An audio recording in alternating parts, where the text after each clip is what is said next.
Hey, what's up? It's Jim, and today I'm going to talk about Spider-Man from 2002. This film is definitely dated, definitely part of its time period and that time period in comic book movies, but I also think it's a step forward to what would happen about 6 years later with Iron Man and the beginning of Marvel Studios, and how in the evolution of comic book movies, not just financially and what could get made, but in terms of how you're adapting something, how you're covering the subject matter, and how you're filming the subject matter, I think this film is actually sort of influential in a way. Now, it's not a perfect film, it's not even really the best Spider-Man movie, it's not the best Sam Raimi Spider-Man movie, and it's not the best way to make a comic book film, and I think we've evolved past this movie at this point. And that's not to say I think this is a bad movie. I think what it's doing is it's taking the kind of time period and how you would do a comic book movie in 2002 and doing it probably better than anyone else can. Now, part of that is because they have Sam Raimi being able to kind of condense this down into something that's actually kind of both intimate in terms of the character of Peter Parker, but also being broad and epic the way everyone wants a 4-quadrant tentpole to be, and doing it almost kind of effortlessly. A lot of comic book movies at this time are almost embarrassed. Look at X-Men from 2 years before. They're wearing those black spandex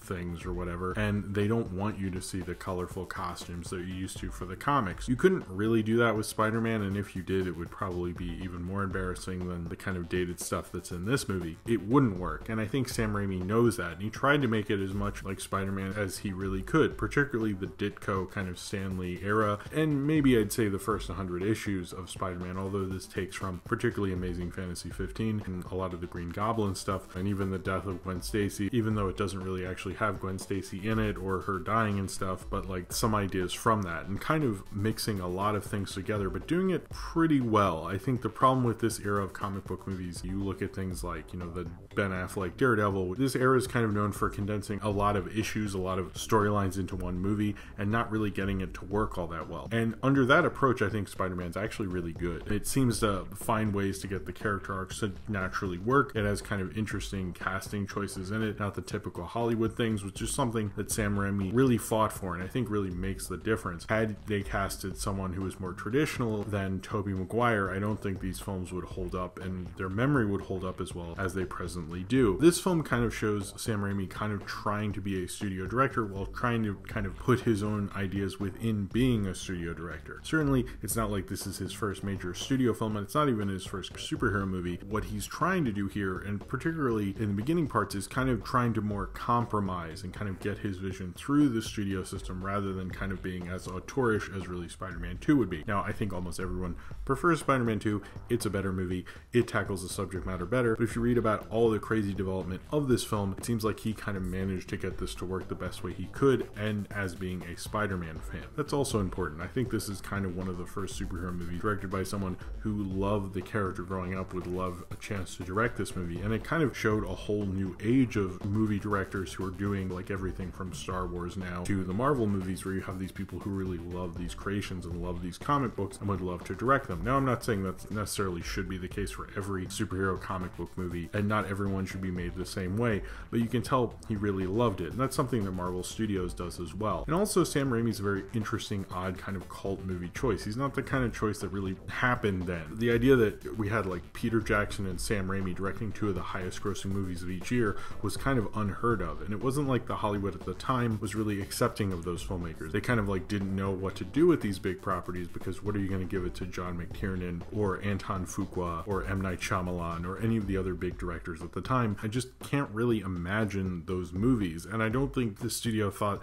they would be particularly a good idea. Probably why it took a while to even kind of try to do those kind of movies from anyone else, and getting someone like Sam Raimi who really loved it and clearly had a lot of nerd cred too, but I think was able to navigate that world quite well. And in this one, he almost navigates it as well as kind of like these indie directors who are plucked into being bigger movies now, the ones who can correctly do it and get their vision through. Now, certainly Sam Raimi has a lot more experience when he came into Spider-Man and had a lot more credibility, had a much more of a name than most directors do nowadays. You know, it's usually you have a couple indie films, even if that, he might be kind of comparable to what James Gunn is, but I'd even say that's kind of doing a disservice to him. I mean, I remember hearing when Sam Raimi was picked to do Spider-Man, and I was really excited because I love the Evil Dead movies, and I go, even if it's a bad Spider-Man movie, I think it'll be crazy. And he managed to kind of rein it in a lot more than certainly he did in 2, but this wasn't a film he developed, which I don't think people talk about enough. Now, certainly with the X-Men movie and with the Spider-Man movie, the first ones I'm talking about, there was all this development hell going against it. And certainly like Blade didn't really have the problem as much as these two films had. I think Blade certainly kicked the door open for Marvel Studios as well, picking non-kind of marquee comic book characters to make movies out of. And Spider-Man was the kind of character you could make a movie out of and people would go because there had never really been a Spider-Man movie. It was a big deal. I remember it. I had to go the first day. I saw it during the day and I sat between one of my best friends, Russ, and my dad, and we had popcorn and nachos all sharing between us with sodas. It was ridiculous, but we were very excited because you just didn't get this sort of thing. The X-Men, when that happened, seemed unbelievable, but this seemed like it could be something that was actually good. And the idea of the compromise that we understood about comic book movies at the time, I used to say to my dad when we see comic book movies, I go, it's a comic book movie, so that means it's not going to be as good. That connotation has gone away. But when this film came about, that was still sort of happening. But Sam Raimi understands he's making a 4-quadrant movie, and he's not making a 4-quadrant movie now. There's a lot of things they would do absolutely differently, particularly the villain and the hero thing they wouldn't do now. I think this film is kind of very much attributed to Tim Burton's Batman in the way it's structured. Now, I understand Danny Elfman did the score, and people kind of get sick of people comparing Tim Burton's Batman and Sam Raimi's Spider-Man, but the idea of kind of developing the superhero and the villain at the same time is something that really came from that movie. Now, this definitely borrows also from the Christopher Reeves or the Richard Donner, the Superman movie, in that this feels very episodic. The original, the first Superman, the movie, I guess. And this borrows a lot from that in that it feels episodic, very episodic. That almost felt like so episodic, the Superman, the movie, that it almost didn't feel like a movie. It felt like a lot of just different stories. This, you almost feel like you're going from set piece to set piece to set piece. You could almost cut this up into individual little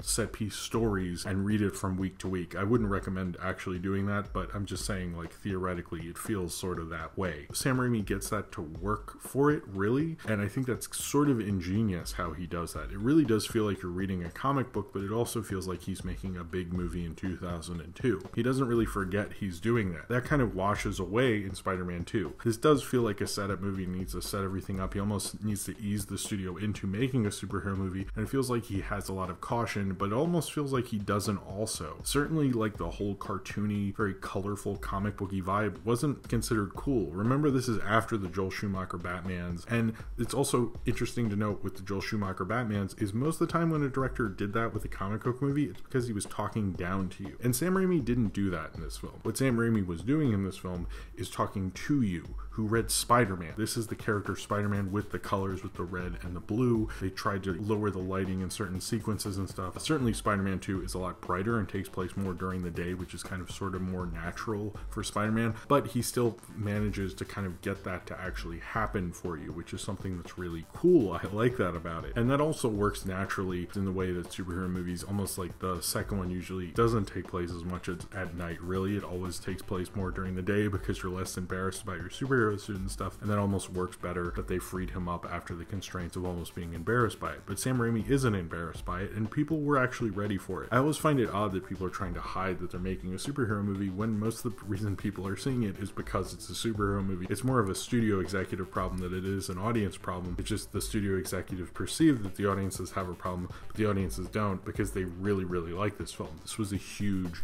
huge hit. Like, if there's any movie that really cleared the way financially for superhero movies, it's definitely this one. X-Men did well, certainly, but it wasn't really as loved as this movie was, and it wasn't something that everybody saw. Everybody knows the upside down kiss, everybody knows certain sequences. It was such a pop culture landscape thing. It played on Thanksgiving for a couple of years, like right at this like prime time slot and stuff. I watched it on Thanksgiving like 3 or 4 of those times. There's certainly a lot of things about it that I think work, particularly the cast is pretty good in some cases. In other cases, they aren't as well utilized, like James Franco, who had become a lot better in the second one. Tobey Maguire is an amazing casting choice as Peter Parker. When I first heard that, I was kind of really happy about that, and having seen the Ice Storm at the time and Pleasantville, I believe, and feeling that he was almost like really the perfect choice to ever play Peter Parker. The studio really wanted Leonardo DiCaprio. You kind of get hints at the shittiness that Sony would later do to the Spider-Man films. I remember Sam Raimi and a lot of people would give credit to Sony for letting them be able to do what they wanted to do with the first two Spider-Man films, and what we'd later see was 3 and the Amazing Spider-Man movies and the problems with that. But the casting of Tobey Maguire really helps this film a lot. He's able to do the Peter Parker thing, but he's also able to do the 60s Spider-Man thing that Sam Raimi really wants to do. He understands he's making a film that has to make a certain amount of money, and, you know, cool kids can see and they can sell soundtracks too, so he has to look like a cool kid in 2002, but he also wants to do the 1960s Spider-Man, and Tobey Maguire is the right balance for that. I can't think of anyone else who really could do that as well, and still to this day, even though I like the new kid pretty well, Tobey Maguire is still probably the de facto Spider-Man. People have compared it to Christopher Reeves and Superman, and I would say so, especially because he hasn't really done a lot since this. No offense, I love Tobey Maguire. He should really have a comeback. I think he's cool. Willem Dafoe is actually pretty good. He took this really seriously, even wearing the Green Goblin big suit in fight sequences, really feeling like you should take on that physicality as an actor, which shows how serious he really took this. I think he's a really great villain in this. I think that's probably one of the interesting things about this film, is you could debate, is it good to have a villain who stands out as much as Willem Dafoe is? Spider-Man has a great rogues gallery, and you want to show that off, and you want to have a great villain, you know, certainly. But how Marvel Studios does it, where like the first Iron Man is pretty much all about Tony Stark, and then Obadiah Stane shows up kind of midway through the damn thing, like 2/3 of the way through, and really shows himself off as a villain, almost hiding so we can get more development with Tony Stark and really love him, which helped build the whole studio and such. This kind of shows what kind of works and doesn't work about that. People even comment on there's certain lapse of logic in this just so they can get to the certain things they feel like they need to do for a comic book movie, particularly the fact that the villain and the superhero having their origin at the same time is sort of ridiculous. Even Tim Burton's Batman actually didn't do that, because Batman was already Batman at the time that Jack Nicholson's character becomes the Joker. You know, it's almost more a Joker's origin story than anything about Batman. You get the origin story of Batman in it, but it's not trying to accomplish that. The thing about this is, although people are so sick of the Spider-Man origin story, this is really the thing that nailed it in popular culture. I knew it, but if I told someone the great power and great responsibility thing, they would have said, shut up, nerd, I don't know what the fuck you're talking about. And after that, they'd be like, shut up, nerd, stop quoting that stupid movie you like too much. And that's a huge difference, I guess. And it really cemented that and really made a great impression on the audience. And I think a lot of the origin story stuff, particularly when he's taking directly from the origin of Spider-Man, I think works really well. The origin stuff in the high school stuff sort of gets a little, I don't love that as much. Certainly this film takes about almost an hour to let him actually be Spider-Man and get through the origin and stuff. It works for it. Sam Raimi's really good in some sequences. In other ways, like the action sequences feel like I'm watching Power Rangers, particularly with the Green Goblin costume design, which is like really not very good. And the action sequences, Roger Ebert complained they don't necessarily have weight. They're cut in a really weird way where he'll be saving someone, you don't get a little piece with that and like get a sensation that you're just in that one sequence. You always understand it's a part of a larger sequence, and it doesn't really have a nice flow to it. It feels almost like overcutting. It feels like the studio was very nervous about this and going over it millions and millions of times. I think in a lot of ways this will always be kind of the inferior of the two good Sam Raimi Spider-Man movies. Obviously 3 is always going to be the worst, so there's no point in even mentioning it, even though I just did. I can tell they didn't have entirely a ton of faith in him. It feels like he almost overshot sequences and wasn't as capable with them, which is odd because I think with the Evil Dead movies he shows he can do a great action sequence, he can do a great horror sequence, he's really good with special effects and sets and all those things, and this movie doesn't really feel like it has the kind of same finesse over it. It almost feels like more of a studio director at the time, which I think Sam Raimi kind of directs his way around, but this film isn't really as perfect as I used to think it was. Now, this almost had so much development going on from it. There could have been 4 credited screenwriters, and actually all of them decided to withhold their credits, other than David Kemp or whatever, who is a pretty famous Hollywood screenwriter, has done things like Jurassic Park. One of the people who would have been a credited screenwriter, and this isn't a joke, is James Cameron, who wrote a 45-page treatment and came up with the organic web shooter thing, and supposedly had a lot more of an influence on this. From what I've read, it seems like he probably should have had a writing credit on what this became, which is kind of interesting how undynamic and uncamered it is, but it kind of shows what a director can do with a certain screenplay more than it says about James Cameron's ideas themselves. But the organic web shooters is a controversial issue, I guess, but this film has so much going on with it. Do we really need to get into that? But I do actually prefer Peter Parker made the web shooters rather than them just shooting out of his arms randomly. And apparently the studio really wanted more than one villain, which Sam Raimi cut down. This would have been a Green Goblin Doc Ock movie, and it's interesting he was able to keep it one villain for 2 movies, and then when Sony got too involved, he had like, I don't know how many villains were in that third one, that was bad. Maybe they're just like, fuck you, now you get all the villains. It seemed like he was trying to navigate it in a certain way to get it to work to be a good Spider-Man story. It's kind of interesting that they really seem to want to use as much development as they could, even though they still rewrote it, but based on the other development as well, which is like super confusing. And if you're a director trying to kind of flesh that out and make a Spider-Man movie the best way you can, also based on the comics that you love, that sounds like a really hard thing to navigate. And I think Sam Raimi does a fairly good job with it, but I would probably have a hard time showing this if I wanted to show this to my daughter one day or something. I don't know if she'll be into Spider-Man, but I would probably want to show her Spider-Man 2 over this. I think this film's a little weighted down. It feels like an older film at this point, and it honestly hasn't been that long that it should feel that old. And I think a lot of ways this film doesn't necessarily hold up as well. Certainly it introduced a lot to the comic book movie world, and it was a big deal at the time. I mean, this was a movie I'd wanted through my whole childhood, and I got it at the end of my senior year of high school, and that was quite an amazing way to cap it all off. I think I did finals or something. I forget all that shit. I don't even remember the kids who were in my senior year, and why would I? Because they're forgettable people. I'm sorry if you're watching this. But in this movie, I remember, and seeing it and that sensation, how amazing that felt. And that's probably why we were kind of more nice to this than maybe we probably should have been. But as like an 89% on Rotten Tomatoes, I was like, whoa, that's maybe like a little too high. Like, calm down a little bit. In the context of when this was released, it was amazing that this turned out as good as it did. And the fact that as epic as this feels, as big as this movie feels,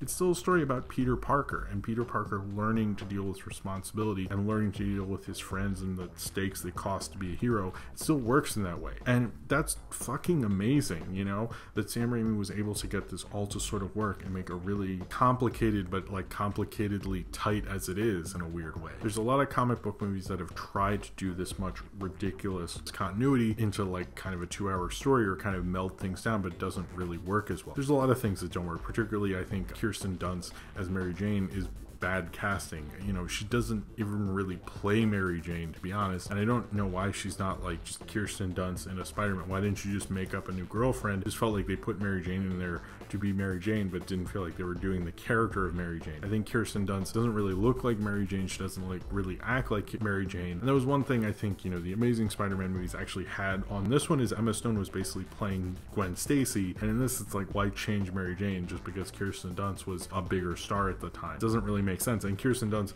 you know, Bring It On's a cool movie and stuff, but like, she wasn't a big enough of a star to do that to Mary Jane, really. Not a ton of people are going to see this for Kirsten Dunst, you know, not enough people that it was worth doing that for. And I think she's more playing the average teenage girl at the time, but Mary Jane isn't the average teenage girl, so then why change this character to do that? It's always kind of been my biggest problem with these movies, is Kirsten Dunst casting, other than, you know, the weird Matrix-y slow-mo and shit like that, which doesn't bother me as much as still Kirsten Dunst. Like, I have nothing against her as an actress in later films and currently in anything like that. I'm assuming it's probably not her fault. The way they wrote her doesn't work. It doesn't feel like the one who's like, go get him, Tiger, or face it, Tiger, you won the lotto. I don't see that coming through, whereas Tobey Maguire feels like Peter Parker ripped from the comics page, whereas J.K. Simmons feels amazingly like J. Jonah Jameson, like perfectly cast. It's just amazing how good he is in this role. And then you look at Kirsten Dunst and you're like, what the fuck? You just kind of go, all right, fine, just like, you can cast somebody who's like cooler and we'll just do it. It's cool. Certainly this is less of the compromise and the shitty compromise that superhero movies would end up having to do later on. It does a lot of things that later comic book movies would reject and get tired of, and kind of the complaints from this film would later spawn countless other comic book movies. Notice how Batman Begins doesn't have the Joker in it, but Dark Knight does. Notice how they kind of stayed away from doing these marquee villains, like Green Goblin certainly is one of the bigger Spider-Man villains. Now, I don't think they'd make a Spider-Man movie with him as the first villain, which they haven't really done since, unless you count like his son doing it twice. At least they've changed how they feel they should structure these sort of things. It's kind of a different way of going about it, but I think under the guise of what it was, I think it works. I just don't think I would show it to a kid now. First off, I'd show Spider-Man 2 first. I think it works better as an isolated Spider-Man story, which is also what David Fincher felt, because he wanted to do The Day Gwen Stacy Died as a movie, and Sony rejected that and said, no, I don't think we're going to do that. But even though I love Sam Raimi and I'm glad he got kind of the chances he got, a David Fincher Spider-Man would have been been interesting, and he's been offered it since and turned it down, probably because they want to do the origin story every time. I still have a fondness in my heart for this movie. I don't know if I'd ever really watch it again. Spider-Man 2 remains probably one of my favorite superhero movies of all time, and this kind of shows me what they kind of laid out to improve upon later, what Sam Raimi was kind of holding back on, and kind of what he was doing. It kind of makes me understand what he was doing more, and kind of navigating through the blockbuster waters of 2002 to make as much of a Sam Raimi Spider-Man movie as he could. In a lot of ways, in the ways that really count, I think he succeeds, but I think this film nowhere near perfect in a lot of ways, and it's kind of weighted down in ways that almost the first X-Men movie is as well. That reminds me of kind of navigating the waters of dealing with all these people who probably don't understand comic book movies and want them to fit into all these weird boxes that don't necessarily really feel natural to the character or the movie itself, but you just kind of have to deal with as a viewer and just get through. And I think this movie does a pretty good job in trying to explain to people what a Marvel Studios kind of new era of superhero movie would be. It's kind of a rough influence on those things, and a lot of movies would do it a lot better, but this is a good way to push it forward. It's just not necessarily something you want to go back and watch them push it forward. I'm just glad that it did it more than I am in revisiting it again. So if you have seen Spider-Man from 2002 and you would like to talk about it, then comment below in the comments and subscribe if you would like to.